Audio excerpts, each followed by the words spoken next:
And he took 19 shots and 6 to the head.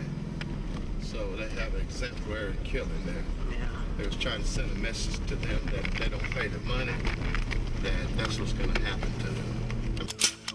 You can hear about killings on CNN, Fox News, what happened here in Rio in the slum, the fire, the burning. These favelas that are run by drug dealers are dangerous and violent, but the gospel got to get to them.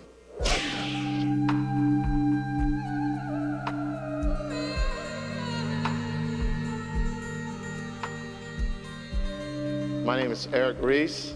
My wife is Ramona, and I have 2 beautiful girls, Alicia, 6 years old, and Gloria, which is 10 years old.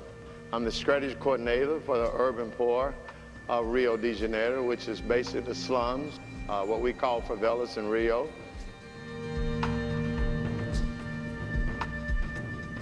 For all my military background, all my life, having been raised in a poor community, all the things I've experienced is being used here in working with these people that are drug dealers and slum paramilitary guys. Let's just start right here. This is a paramilitary community we're in. It's more than 100,000 people that squeeze in this little place, on this side and on the other side of the mountain. In August of last year, we had a massive fire that took out this place and left 2,000 people homeless. And I began to pray and ask God, how can I bring help? And I was able to set up a tent that was able to house 48 immediate families. That gives you credibility. It's not what you say, it's how you live and what you do. It's almost a year later, and I just do a Bible study on Tuesday night at 7 o'clock every night.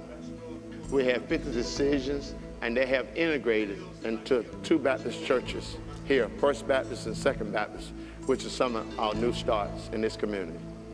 No, fat father. Yes, no, I know God. Another confirmation is the people the nationals that work around me, my Brazilian team. There are people that overcome fear. There are people that overcome the stereotypes of these communities, and they come in and they set up things and they tell me what to do, and they lead out. It's midnight. We've prayed. We've had a devotion. We're going out to do spiritual warfare to see if we can reach those that are on the streets. And there are a line of hookers. There are a line of prostitutes there. The whole team, we get together and we pray. One will share and one will pray.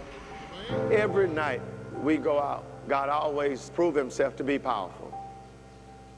Around 3:30 in the morning, we had 2 young ladies that says, I need that.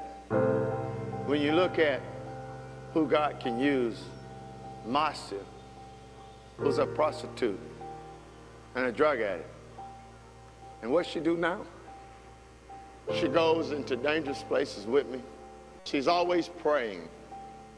It'll be amazing the grace how God has changed her.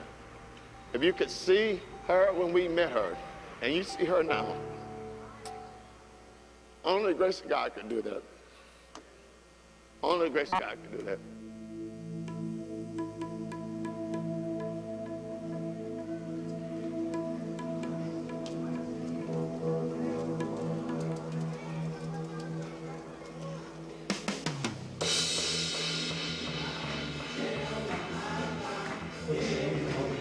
Continue louvando ao Senhor, continue adorando ao Senhor, continue na presença.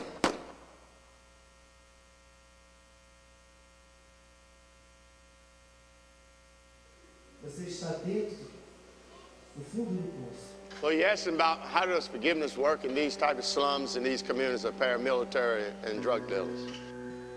Because they got to maintain that fear and control of the population. And some of the response has been, we got to do what we got to do. Say, what do you mean you got to do what you got to do?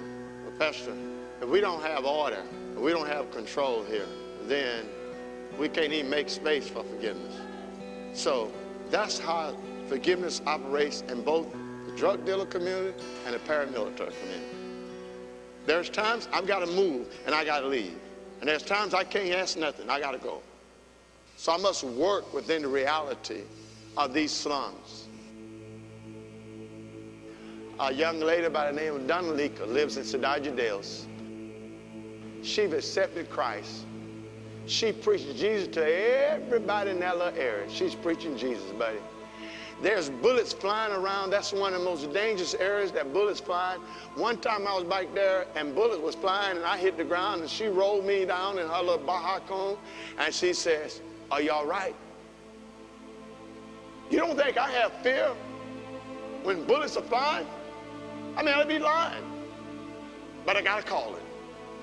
And so I got to do, like the drug dealer says and the paramilitary, I got to do what I got to do. Matter of fact, let me say this. It's not, people say, "I'm afraid for you." You see, if you really know the truth, I'm afraid for me not to do what God called me to do.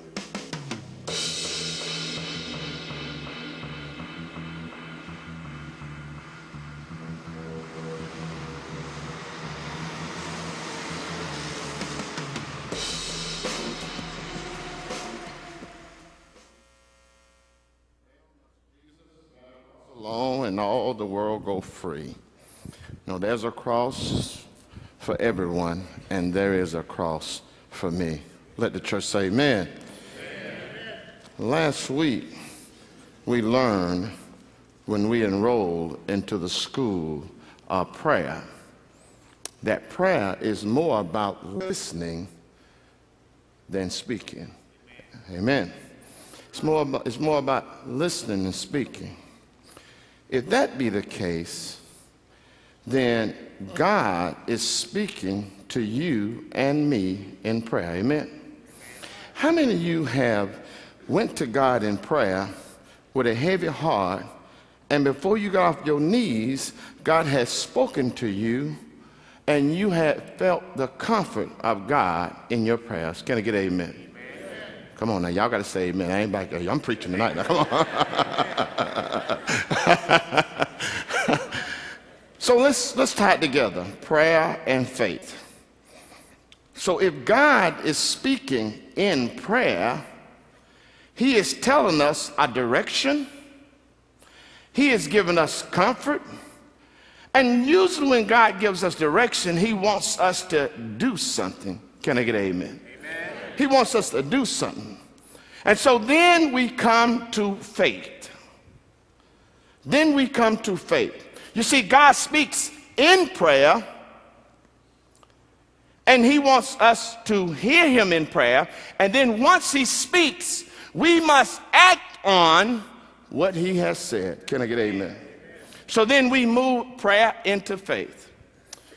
Well, when you look at the dictionary definition of faith, it says, faith is the confidence, belief of truth, trust in truth.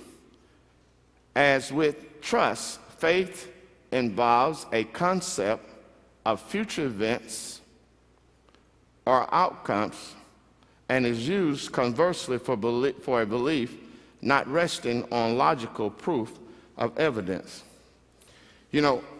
I found that Webster's dictionary may have been reading the Bible, because in Hebrews it says, now faith. Come on, get amen. Now faith is the substance of things hoped for, but the evidence of things not seen.